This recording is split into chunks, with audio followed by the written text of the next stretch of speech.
It is Sunday, August 29, 2021. I am Lights Camera Jackson. I am a year older than I was last time we did LCJ Live. Welcome to the show. Happy Sunday. Hope you're doing well.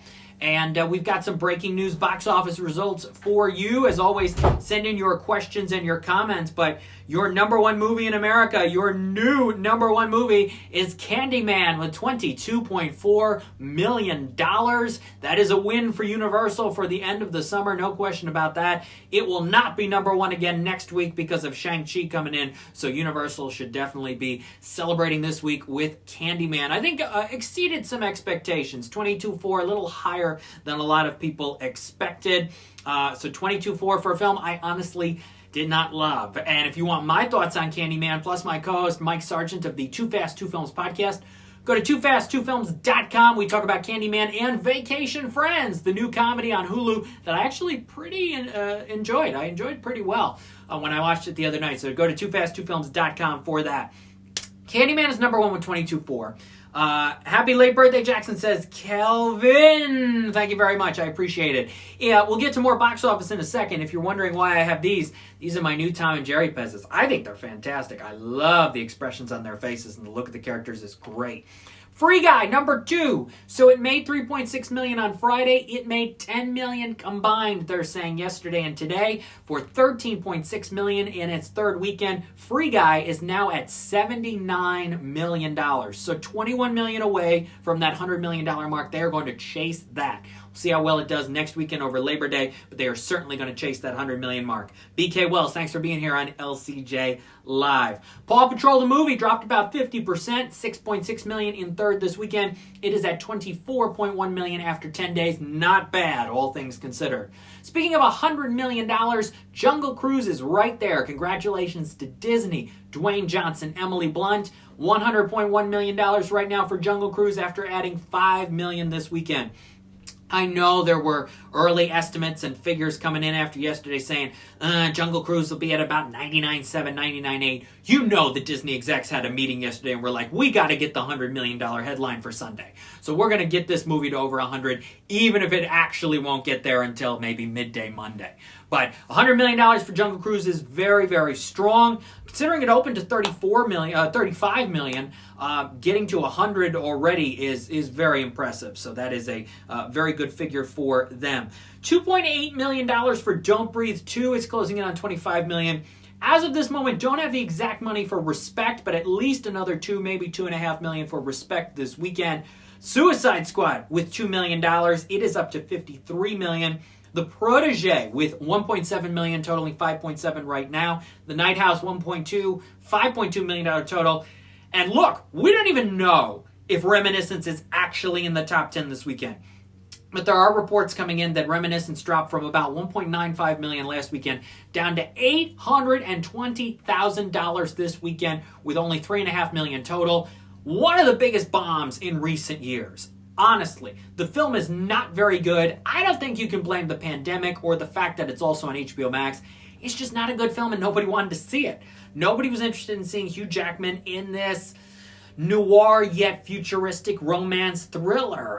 Nobody really wants to see it. Nobody's interested in seeing it. And the reviews that have come out that have been mostly negative help people say, look, I don't need to see this movie. I don't need to pay $15 and spend 2+ hours of my life in a theater going to Reminiscence or even taking 2 hours on HBO Max. So yeah, wow, $68 million budget on Reminiscence, and it's only made $3.5 million after 10 days. That is unbelievable. He should stick to musicals, says Kelvin. Yeah, musicals and certainly the X-Men movies. But yeah, Hugh Jackman, if you look at some of his other movies, Chappie didn't make a lot of money. Pan didn't make a lot of money. He's been in a few. Deception several years ago. Even The Prestige wasn't a gigantic hit. He's made a lot of films, non-animated, non-Wolverine, non-musical, that really haven't done that well. And this is one of the big ones of his career. No question about that. Reminiscence with, again, reports coming in, not officially confirmed yet, but just $820,000 in the second weekend. Wow, that is terrible. Now, a film that opened in limited release this weekend to about 250 theaters called Together with James McAvoy and Sharon Horgan made $102,000. That's not a lot. It's a per-screen average of $408 or maybe 41 people over the entire weekend. That's not great, but I honestly don't think the film was marketed very much or very well by Bleecker Street, and it's a good film. It's a film I like. It's a film I think people should see. Maybe it'll do better at home viewing. It's about a couple and their son in the UK during the early days of the pandemic. This film aired on the BBC Two in the UK earlier this year, and then Bleecker Street decided to give it a theatrical release. I'm sure because it aired on television in the UK, certainly a lot more people saw it there than are going to see it here. But strong performances, especially James McAvoy. And the device that Stephen Daldry uses in the film, which I have not wanted to give away because I want it to be a surprise for people. You think it's a gimmick early on, but it's actually very smart and surprising and deep, and the script brings a lot in. I like Together. I do. It's not an unbelievably amazing movie, but it could have been a disaster, and it is far from it. So I hope if you have a theater near you, I've got two near me that are playing Together. If you got one near you, go see Together. A lot of people are describing it as a dark comedy. I only chuckled maybe once or twice in the whole 90 minutes. It's mostly a drama. There are several very serious scenes, little light breaks here and there, but calling it a dark comedy, that's not really true. It is mostly a drama and worth your time. So I hope you seek out Together. This week's new movies: Shang-Chi and the Legend of the Ten Rings. How much money will it make? We will have to see. I got a new blog piece up at lights-camera-jackson.com all about Awkwafina. Her career just keeps going and going and going up. From The Farewell and Crazy Rich Asians and Ocean's 8 to many voice acting roles, including recently in Raya and the Last Dragon, and now here in Shang-Chi. Her career it's going very well. And the Awkwafina is Nora from Queen's television show. This week also, I'm looking forward to this. Worth, new dramatic movie on Netflix. Stanley Tucci's in it. Amy Ryan's in it. Michael Keaton is in it. I am looking forward to this. Michael Keaton and Stanley Tucci were together in Spotlight. Michael Keaton and Amy Ryan were together in Birdman. You put all three together in this drama. I am looking forward to this. That's on Netflix Friday. I have seen Cinderella. You may have seen on social media over the last day James Corden and his Cinderella co-stars doing a Crosswalk the Musical that'll probably air in a couple days on his Late Late Show on CBS. Video leaked out of that. I've seen the movie. I mean, I've seen the scene where they all perform Let's Get Loud. That's in the Cinderella movie. And I've seen the Cinderella film. I'm embargoed to talk about my opinions until Wednesday. I cannot share my thoughts on Cinderella until Wednesday. I'll be very honest with you. I wish I could tell you right now what I think of Cinderella. I really want to. But I am embargoed until Wednesday at noon Eastern. So on Wednesday at noon Eastern, you'll get my rapid review of Cinderella, which comes out this Friday on Amazon Prime Video. So 3 big movies, 2 to watch at home. 1 I've seen, Cinderella. Looking forward to Worth. And Shang-Chi. I've seen some estimates that put Shang-Chi at about $45 to $50 million. Now, it's Labor Day weekend next weekend. So Disney's going to certainly want the Thursday night to Sunday numbers. Shang-Chi starts Thursday at 6. But also, they're going to look at the Monday numbers, too, and see how they do. And Disney also has Free Guy out. They've got Jungle Cruise out. They've got The Night House out. So they've got a lot of films out. And Black Widow's still in a bunch of places. Paramount will also take a look at the Paw Patrol numbers next weekend and see how well that does for families over the long holiday weekend. And Universal will be interested in week 2 of Candyman. Will it fall off the face of the earth, or will it actually do okay over the holiday weekend? So that's a lot to look forward to for the Labor Day weekend.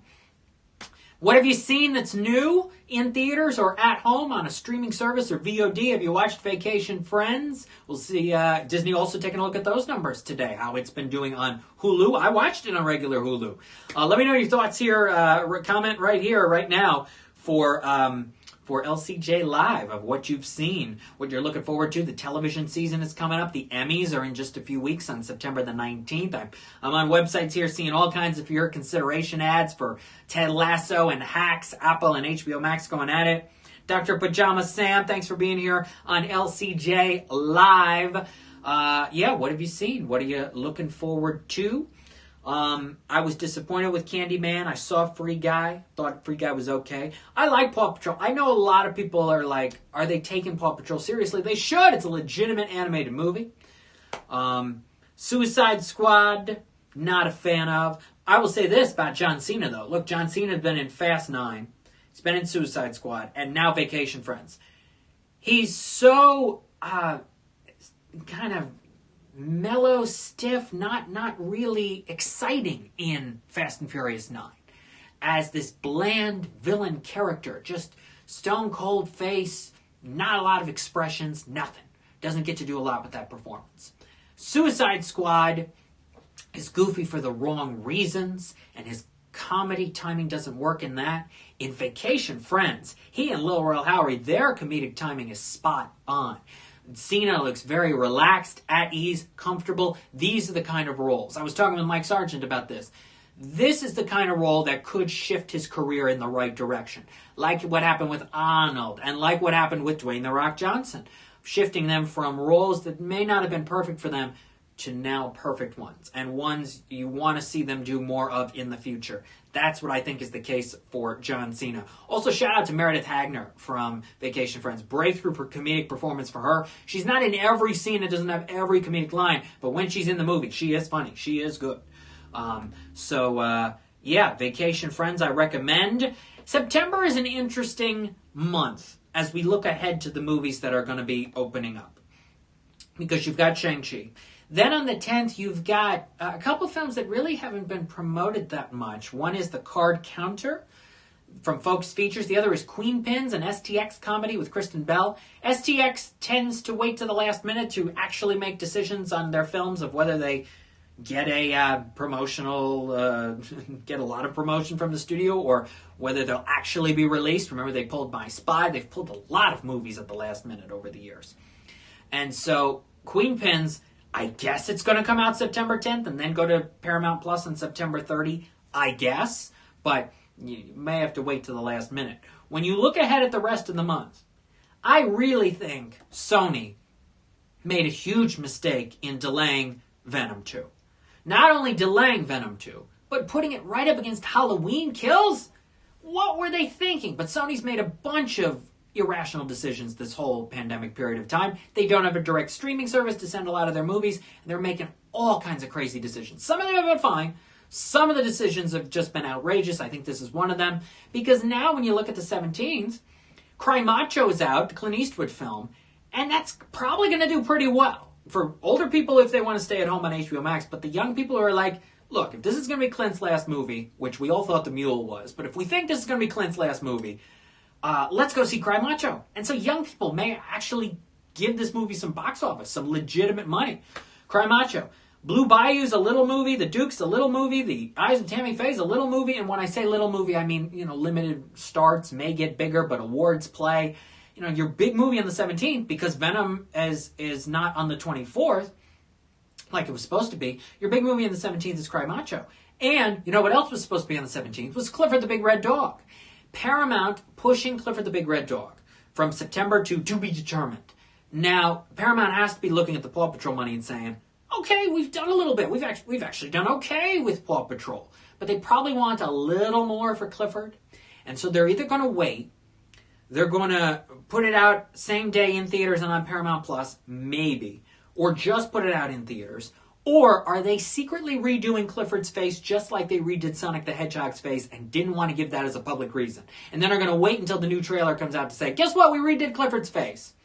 Maybe. You never fully know. But Clifford was supposed to be the 17th, and that was going to be pretty big for Paramount. 24th was going to have Venom. Young people, look at Candyman this weekend with 22.4 million. Yes, Sony wants Venom to do much more than that. The first Venom opened to 80 million. But young people, 17 to 40, are going to the movies. And they went to Candyman. And they're going to want to go to Venom. But now you're going to make them choose between Halloween and Venom on October 15th. And so your money's going to be split. So Universal should be concerned a little bit about Halloween Kills. Sony should be more concerned about Venom. So that should have been the 24th. Now, your only major wide release in a theater, I believe, as of this moment in time on the 24th is Dear Evan Hansen, which is Universal. It is a musical. They're keeping it on the 24th. And I think it's going to do okay. The Broadway people will go. Other people will want to go because of the awards factor. Amy Adams is in it. Julianne Moore is in it. Some people out of curiosity. Some people who just want to see a new movie in a theater will go. It may not even do as well as In the Heights, though I think it could do better than what In the Heights did. But that's your only big movie on the 24th. And then October 1 has The Addams Family 2, but also The Many Saints of Newark, another Warner Brothers release that a lot of people are going to go to, the Sopranos film. But if you look at September, you've got one movie in Shang-Chi. You've got two movies that are not going to make a ton. You've got one movie on the 17th, Cry Macho, and several little ones that could make a little out of the gate. And then one movie really on the 24th, unless I'm missing something. I know everybody's talking about Jamie's going to be in a few theaters, but that's not many, like 12, because it's going to be on Prime Video mostly. Unless I'm missing something, and I could be, but unless I am, that is your month of September in theaters as of right now. Taking away Clifford and taking away Venom really took a big chunk of the potential September box office out. And I think Venom was more of a mistake than Clifford was. Clifford, I understand because of the family factor and they want a little more and maybe they're working on some things. Sony should not have moved Venom. Unless the world gets a lot worse in the next 3 weeks, Sony should not have moved Venom. So we'll see what happens. Shang-Chi could be number 1 on the 3rd. It could be number 1 on the 10th, the weekend of the 10th. And maybe even the 17th, depending on how Cry Macho does. Maybe even the 24th. It depends on how big or small the falls are over the next several weeks. Shang-Chi could dominate the month of September almost by default. That's where we're at. Really interesting. Because I know studios have to make a lot of decisions in advance, and they were looking at some of the Delta numbers and figuring things out and going, I don't know how things are going to be. I don't know how they're going to be. I don't know how they're going to be. But then you jam a ton into the month of October. If you look at the month of October, it's Addams Family 2 and Many Saints of Newark on October 1. October 8 has No Time to Die. Going to be a big movie if it comes out on the 8th. The 15th has Halloween Kills, The Last Duel, the Ridley Scott movie with Matt Damon and Ben Affleck, and Venom. The 22nd has Dune and Ron's Gone Wrong, along with The French Dispatch, the Wes Anderson film. The 29th has Last Night in Soho and Antlers. That's a lot of films, a lot of big movies potentially in the month of October. Not nearly as much in the month of September. You do have 5 Fridays in October versus 4 Fridays in September, but still. I don't know. I think movies are going to keep moving a little bit just based on not only what's going on, but how studios are honestly feeling. Ron's Gone Wrong, I think, is a wild card in this whole equation because Disney has to decide, okay, do we want this movie to come out October 22 for families in theaters? Does it matter to us if it gets in the Best Animated Feature conversation? Because Disney already has Luca, Raya and the Last Dragon, and Encanto. Encanto scheduled for theaters on November 24th for Thanksgiving. They've already got all 3 of them. They're going to be campaigning for Best Animated Feature. Do they really want to put a 4th movie from 20th Century Studios onto that list as well? Try to get 4 out of 5 Best Animated Feature slots basically from the same studio? Do they want to try that or not? Does that matter? If that matters to them, they will still open Ron's Gone Wrong on October 22. If it doesn't, they could push it to next year. It's a wild card at this point. I do think Disney, which also has Searchlight with the French Dispatch, wants that out. They want the Wes Anderson movie out. I think Warner Brothers wants Dune to finally come out. MGM certainly would love No Time to Die to finally be released. Universal, which delayed Halloween Kills a year, would love for Halloween Kills to come out because then the 3rd Halloween's got to come out next year. Sony wants Venom out, but they've already moved Venom a couple times. They've moved Morbius a couple times. They've moved Ghostbusters a couple times. They're sending Hotel Transylvania 4 to Prime Video, probably, though that press release officially has not come out yet. I think Warner Brothers wants Many Saints of Newark out. I think they want Cry Macho out. I really do, for Clint Eastwood. I think Universal wants Dear Evan Hansen to come out to get into the awards conversation.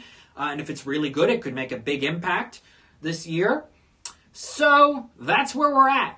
It's going to be an interesting 5-6 weeks to see which studios want their films to make it for the awards deadlines and how much does that really matter to them. And that's going to be interesting. It absolutely is.